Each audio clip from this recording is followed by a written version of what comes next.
नमस्कार, आप देख रहे हैं प्रताप न्यूज़ और मैं रमेश टेलर आपका स्वागत करता हूं। भारतीय जनता पार्टी के प्रदेशाध्यक्ष सीपी जोशी ने राजस्थान सरकार के अंतरिम बजट पर प्रतिक्रिया व्यक्त करते हुए कहा कि प्रधानमंत्री नरेंद्र मोदी की गारंटी और राजस्थान की जनता के सपनों को साकार करने वाला यह बजट है। इस समावेशी बजट में समाज के हर वर्ग का ध्यान रखा गया है।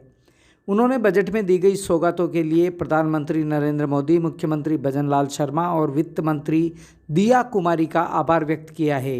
संभाग के सह मीडिया प्रभारी सुधीर जैन ने बताया कि भाजपा प्रदेशाध्यक्ष सीपी जोशी ने मेवाड़ एवं प्रदेश के गौरव महाराणा प्रताप की राज तिलक स्थली गोगुंदा सहित उनके सभी स्मृति स्थलों के विकास हेतु 100 करोड़ रुपए की घोषणा करने पर विशेष आभार व्यक्त किया है। चलिए आपको सुनाते हैं कि भारतीय जनता पार्टी के प्रदेश अध्यक्ष सीपी जोशी और चित्तौड़गढ़ संसदीय क्षेत्र के सांसद सीपी जोशी ने बजट पर क्या प्रतिक्रिया व्यक्त की है। देखिए, राजस्थान अग्रणी राज्यों में शुमार हो, सशक्त राजस्थान हो, समृद्ध राजस्थान हो, जहां हर चेहरे पर खुशहाली हो। इस बजट ने युवाओं के लिए, किसानों के लिए, महिलाओं के लिए, गरीब के लिए, रोजगार के लिए, स्पिरिचुअल सर्किट हमारा एक तरह से मंदिरों के डेवलपमेंट के लिए, हर दृष्टि से मैं देखता हूं कि राजस्थान का जो आज बजट आया है वो राजस्थान के चहुमुखी विकास का एक जीता जागता उदाहरण है।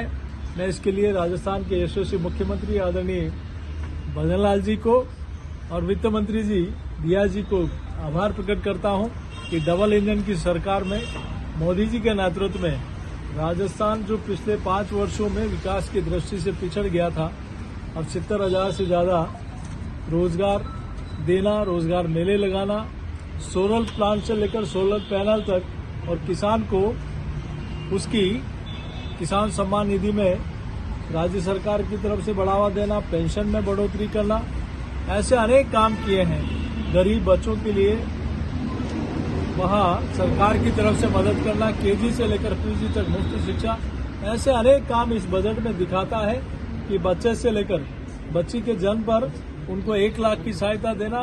मुझे लगता है कि बच्चे और बच्ची के जन्म से लेकर उसके शिक्षा, विवाह और किसान की समृद्धि और सुरक्षा को लेकर सारी बातों का समावेश इस बजट में दिखाई देता है।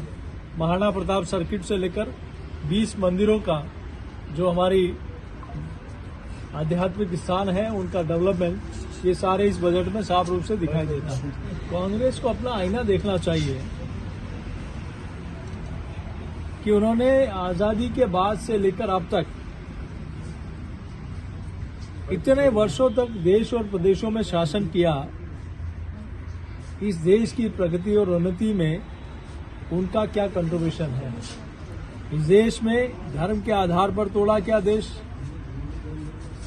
इस देश किसानों के लिए नारे और वादे दिए गए, गरीब के लिए नारे और वादे दिए गए, युवाओं के लिए कुछ नहीं कर पाए। इस देश के इंफ्रास्ट्रक्चर के डेवलपमेंट के आधारभूत संरचना जो हम लोग देखें, जो रोजगार भी देती है, ना रेलवे में, ना हाईवे में, ना सिविल एविएशन में, किसी भी क्षेत्र में कोई काम नहीं हुआ सिवाय भ्रष्टाचार के, सिवाय दुनिया के प्लेटफॉर्म पर भारत को नीचा देखने के। हम दुनिया की तरफ देखते थे, आज दुनिया भारत की तरफ देखती है कि मोदी जी या भारत कुछ कहने वाला है, करने वाला है। ये अंतर मात्र 10 वर्षों में आ सकता है, तो 60 वर्ष आपको शासन देने के लिए देश की जनता ने दिया, तो आपने इन 60 वर्षों में क्या किया, ये जनता आपसे हिसाब मांगेगी।